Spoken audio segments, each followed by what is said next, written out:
పుట్టింటి వాళ్ళు ఒక పేరు పెడతారు ఆడపిల్లకి.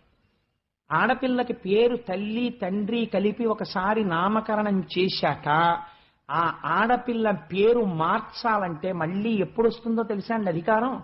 వివాహంలో తల్లిదండ్రులే ఒక క్రతువు చేసి పేరు మార్చాలి. అలా కాకుండా తల్లిదండ్రులు భగవత్ సంబంధమైన పేరు పెట్టి అత్తవారింటి వారు ఆ పేరు పెట్టి పిలవకుండా తల్లిదండ్రులు మార్చని పేరుతో అత్తవారింటి వాళ్ళు వాళ్ళకి ఇష్టమైన పిచ్చ పేరు ఏదో పెట్టి పిలవడం మొదలు పెడితే అమ్మవారి ఆగ్రహానికి గురవుతారు. వంశం ఆగుతుంది అక్కడ. అదొక పెద్ద దోషమై కూర్చుంటుంది శాస్త్రంలో. అలా పిలవకూడదు. పుట్టింటి వాళ్ళు ఏ పేరు పెట్టారో ఆ పేరు పెట్టి పిలవాలి నువ్వు అంతే.